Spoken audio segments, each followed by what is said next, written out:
Lucy, I'm home! Did you have a nice day in the 1950s, dear?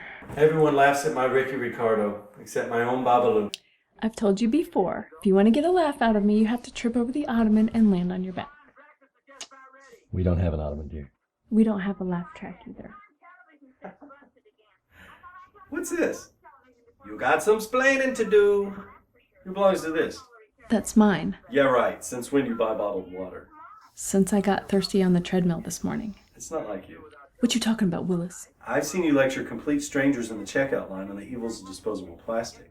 By mid-century, the oceans will have more plastic than fish, remember? It's just one bottle. The oceans can survive one little bottle. Who are you? What have you done with my wife? Are you really going to make a federal case over a water bottle? No. I'm going to make a federal case over a kidnapping. Ladies and gentlemen of the jury, the prosecution will now show that the real Laura Crane was abducted by a person or persons unknown and surreptitiously replaced Surreptitiously? Oh, we can't afford an ottoman, but you can throw $10 words around. and surreptitiously replaced by a near-perfect replica. This imposter has done her homework, but she got a few of the problems wrong. What's on the other channels? We've already seen Exhibit A, an uncharacteristic indifference to the fragility of our ecosystem. Oh, brother. I shall now adduce Exhibit B. Adduce. Oh, so we're adducing now. Well, I think it would help your case if you did your adducing surreptitiously. Now I show you this container and ask you to identify it.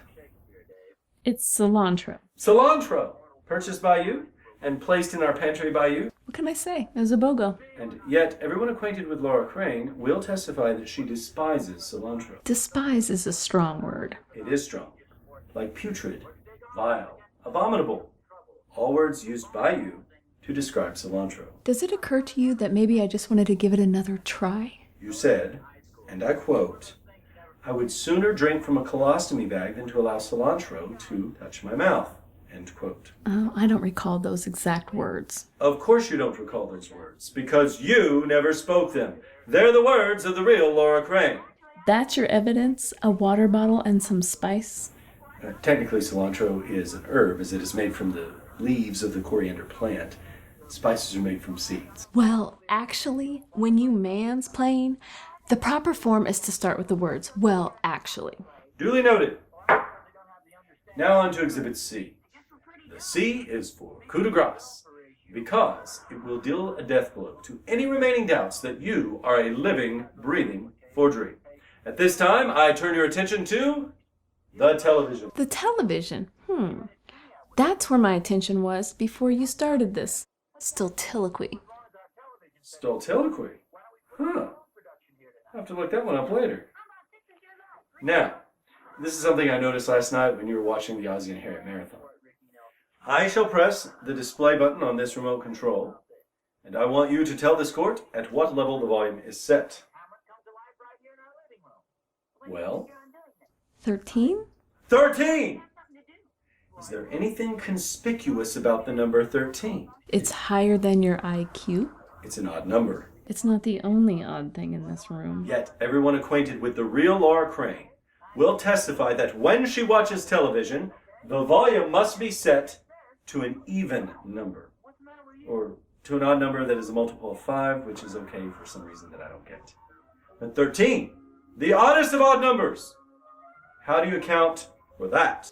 Simple. 12 was too quiet and 14 was too loud. Who are you? And what have you done with my wife? You're wearing out your catchphrase. It's like I married Dick York and then one day woke up with Dick Sargent. Who are you?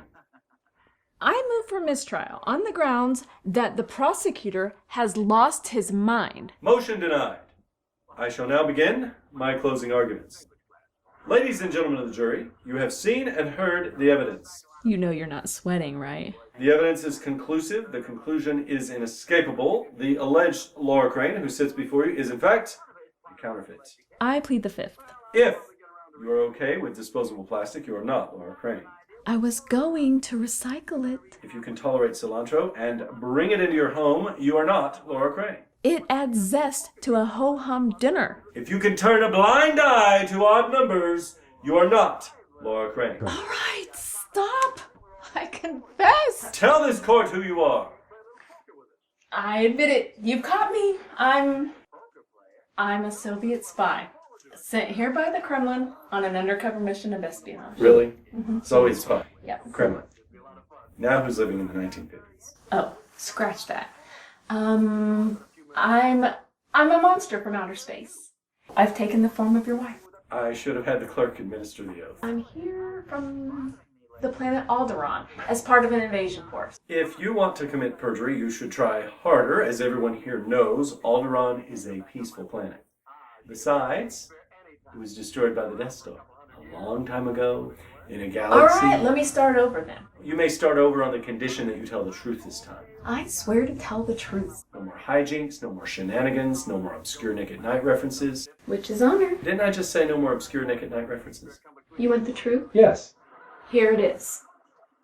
I'm not an alien from the planet Alderaan. I'm an alien from the planet Dagon. Of course you are. Human flesh is a delicacy among my people, and we've infiltrated your planet to set up harvesting stations. I move that the witness be declared hostile. I ate your wife.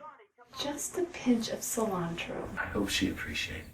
And when I'm not controlling your mind, I look like this. Now